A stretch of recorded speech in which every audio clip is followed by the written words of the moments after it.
Hello everyone, glad to be back. Today is 2nd of February, Friday, so I wish you a wonderful day and a great upcoming weekend.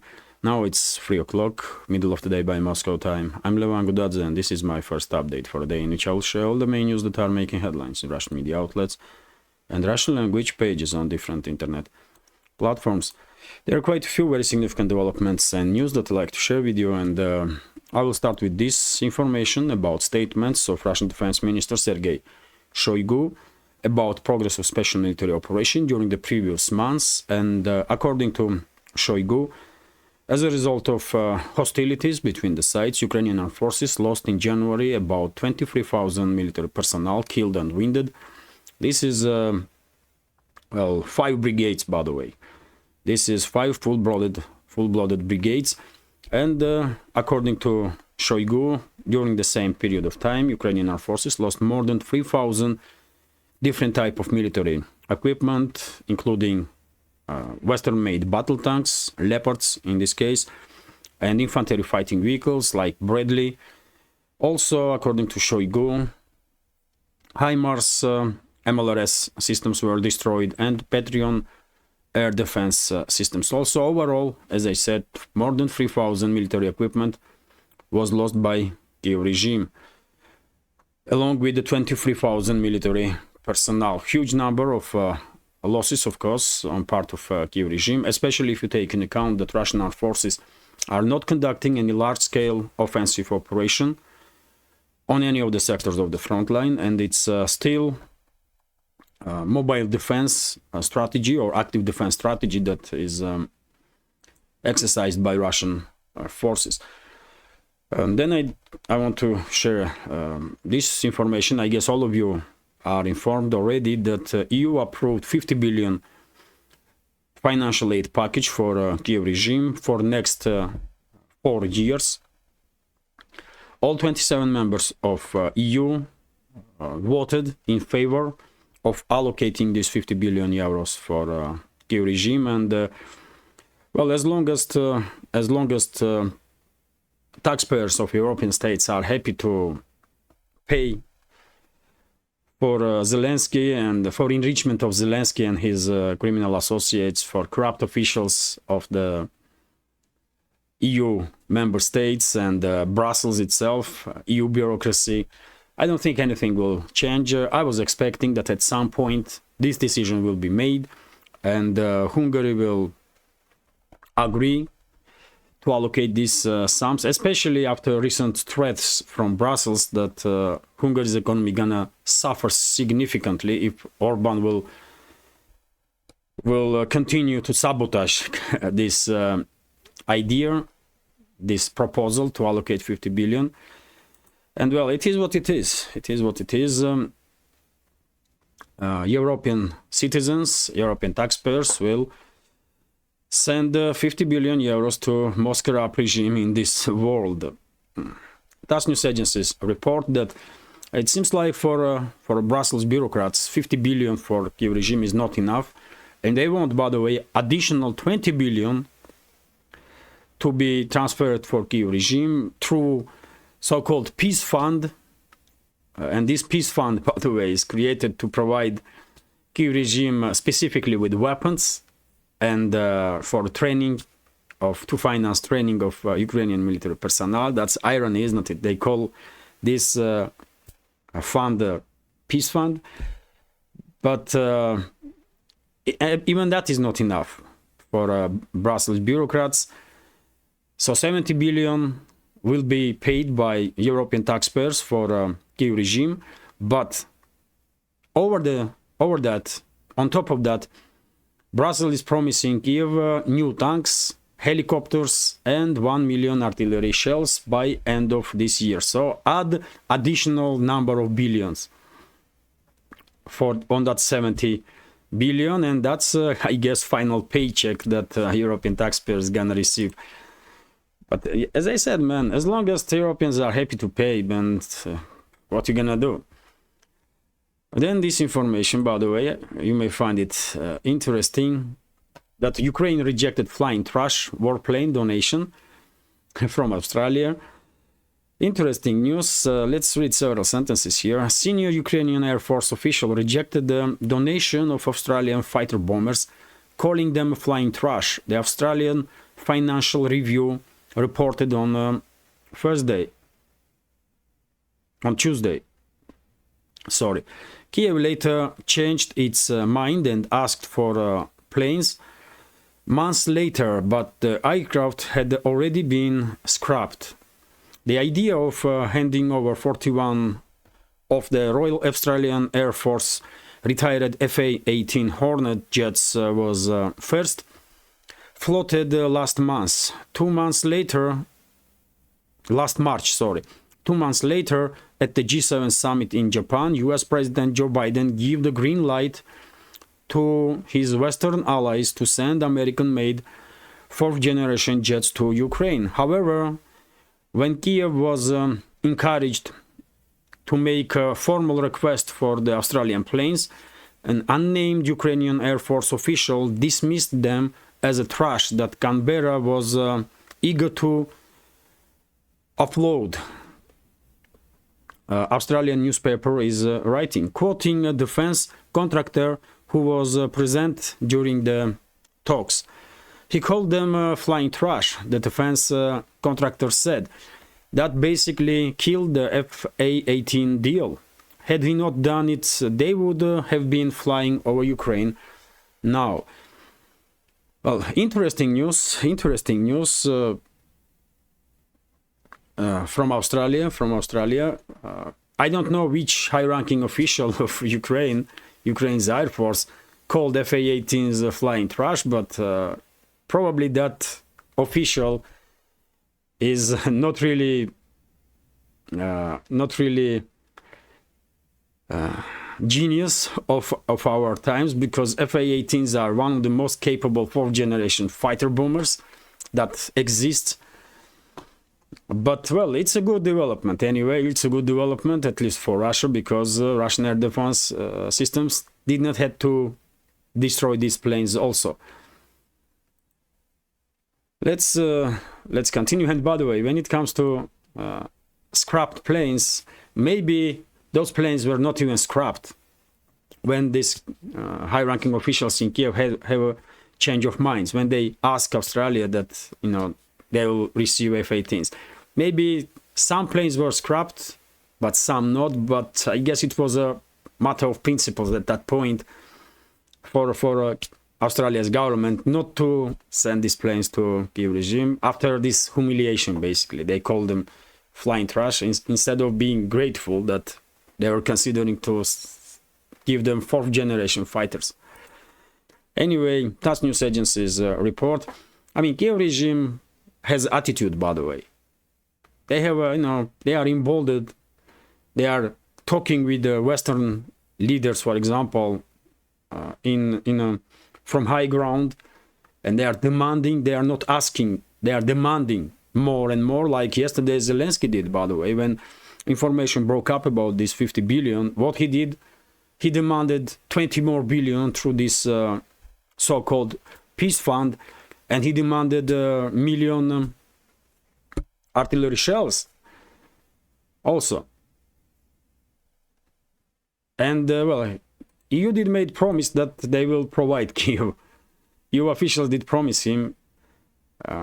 Ursula von der Leyen, for example, made statement that EU will deliver to Kiev regime this million shell, new tanks, helicopters, and other weapon systems.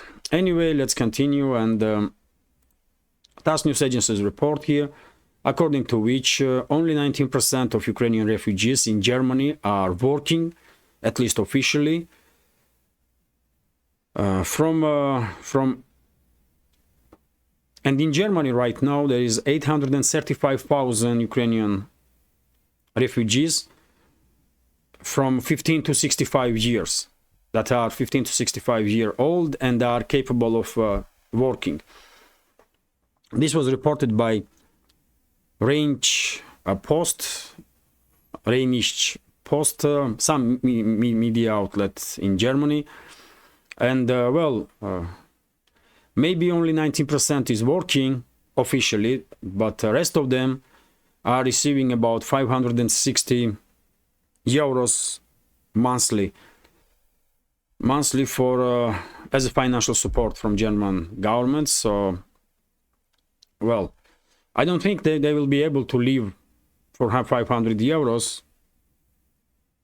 It's I don't know prices in Germany, by the way. I don't know if you can live for 500 euros a month, but probably many people are working illegally, and that's the way they are coping with the life. But this information is also important because lately Kiev regime began openly demanding from Germany's government, from other governments, we can say, to minimize financial support for Ukrainian refugees, so that these refugees will end up in such a situation that they will go back to Ukraine, then will be mobilized and sent to the front line.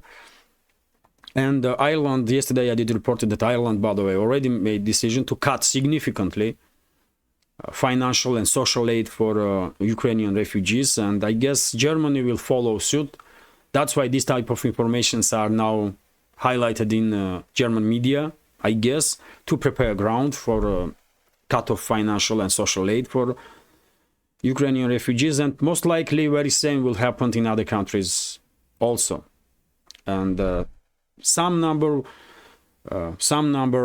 of Ukrainian refugees may really end up in a situation that they cannot afford to stay there in EU countries, and they will be forced to go back to Ukraine. And then who knows what will happen to them. If they are military-age men, most likely they will be forcefully mobilized and sent to the front line. RIA Novosti is a report here that, according to Wall Street Journal, Pentagon will conduct strikes on Iran's assets in Syria and Iraq on this weekend, tomorrow or day after. Let's see. Everybody is expecting that the US will conduct a retaliatory strike after US base was targeted. US base was targeted in Syria, although Pentagon is still claiming that it was in Jordan when 3 US military personnel was killed and a few dozen wounded. The question only is where this retaliatory strike of US takes place and against whom. It will be these Shiite militia forces that are operating in Iraq and Syria, or it will be directly Iran's assets, Iran's military assets in Iraq and Syria. Let's see. Many rumors are circulating. According to some media outlets, US was considering even to conduct strikes on Iran's navy assets in Persian Gulf. Some media reports are predicting that even Iran's soil will be attacked, so Iran's assets in Iran itself. I don't think that's the case. I don't think this is possible. But if Iran has some assets in Iraq, they may be attacked. IRGC forces, for example, if they are presented in Iraq. Well, we all know that Iran has its advisors in Syria, and those advisors may be attacked by US, like Israel does, by the way, almost on a weekly basis. They are trying to hunt down assets of Iran in Syria and conducting strikes, like they did previous night, if I'm not mistaken. In suburbs of Damascus was a strike from Israel, and according to some reports, at least one IRGC instructor was killed during that attack. Anyway, let's continue. TASS news agencies report that according to Ansar Allah movement statement, or better known as the Houthi rebels, Yemeni Houthi rebels, as a result of mobilization, some 600,000 fighters have been mobilized and already undergo 3 weeks crash course training, which is quite a number. Ansar Allah movement is preparing for some ground invasion from US or NATO member states, but Well, I don't think this ground invasion will happen. I mean, is Pentagon officials are that crazy to send their militaries in Yemen? I don't know. But I think it's highly unlikely that US, UK and other NATO member states will dare to conduct ground operations in Yemen and send their militaries. I don't think so. They may use a situation in Red Sea, escalation with Yemen, as a pretext to increase their military assets in the region, in case if Western ruling class plans to provoke regional war between Israel and Hezbollah, Israel and Iran, and then these assets, these Western military assets, can be used against Hezbollah or Iran. That's a whole different story, and that's more likely, in my understanding, than possible invasion of Yemen by US or UK and other countries. Let's see anyway what will happen. RIA Novosti report that Saudi Arabia is still considering its position about BRICS. Saudi Arabia did not officially join BRICS, although, of course, Saudi Arabia applied to become a member of this organization and receive invitation. And now it's all about Riyadh's decision. Will they join or not? I guess Saudi government is under heavy pressure from Washington, from London, not to become a part of BRICS.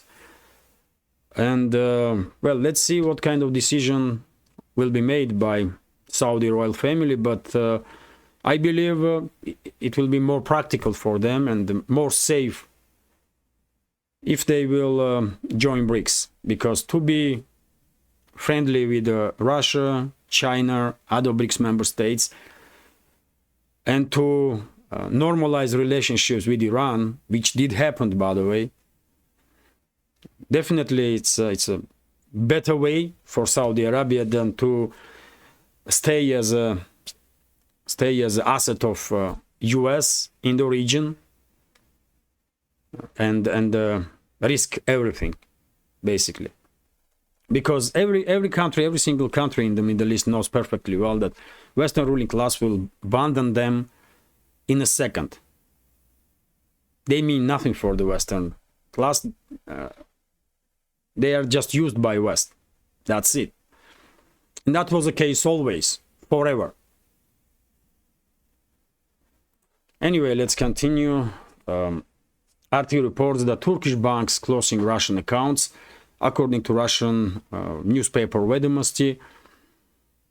Let's read here. Turkish banks have started closing Russian corporate accounts and tightening policies for individuals following threats of secondary sanctions from the US. Business Daily Yemenis reported on Thursday, citing financial consultants and the business owners. Well, how are you going to comment this? This information once again highlights increased importance of creation of alternative financing and banking system, alternatives to the Western financing and banking systems. After all, why entire world should be dependent on Western financial systems, and who give the right to Western politicians or officials to determine which business in which country to operate in which way? I mean, this is total nonsense. This is total nonsense, and this dominance of the Western world has to end, man. This is, I mean, too obvious. And hopefully BRICS will come up as soon as possible with some alternatives. Their work already done and continues. And hopefully in next 3 to 5 years, we will see some significant developments in this regards, and world will no longer be dependent on the Western financial system as much as now. And when it comes to this particular situation with Turkey, I guess sides will find some ways to do business. I mean, Russian and Turkish businesses. But well, situation is quite unfortunate, really, quite unfortunate. Some high-ranking official in Washington decides with whom Turkish banks to have contracts and with whom not.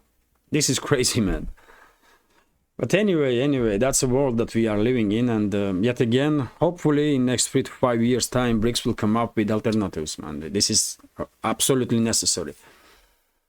So that Western banking and finance system, Western ruling class in general, and the so-called elites would not be able to influence world as much as they can now.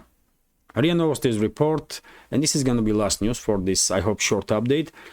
According to Russian Prime Minister Mikhail Mishustin, final numbers of statistics from 2023 may suggest that Russian GDP did grow last year from 3.5 to 4%, which is, well, quite a number, really, which is quite a number, especially if you take in account 18,000 plus sanctions that was imposed on Russia by Western ruling class. And I remind you, dear friends, that according to even International Monetary Fund, this year, for example, in 2024, Russian economy will grow 2.6%. And this is reported, this is prediction of Western financial institution, Western weapon tool that IMF is, really. So if they are predicting Russian economy to grow 2.6%, most likely Russian economy will grow at least twice this number. Let's see. And this is it for now. This is it for now. I will end this quite short update, as I said, but it's a Friday, so we all need to have some rest, isn't it? And well, hopefully you will find this this short update interesting, informative, and if so, please click that like button, leave some commentary about any topic you like, and share video with your friends. That will definitely help to reach wider audience on both platforms, on Rumble and YouTube. And if you think this media project of mine and my work is interesting, useful, informative, and deserves to be supported, then please consider to support this project with small donations through PayPal, Buy Me a Coffee, or by subscribing to my Patreon page. You can see links under this video or under this video in the description box or in the pinned comment. This is it for now. Have a great day and take care.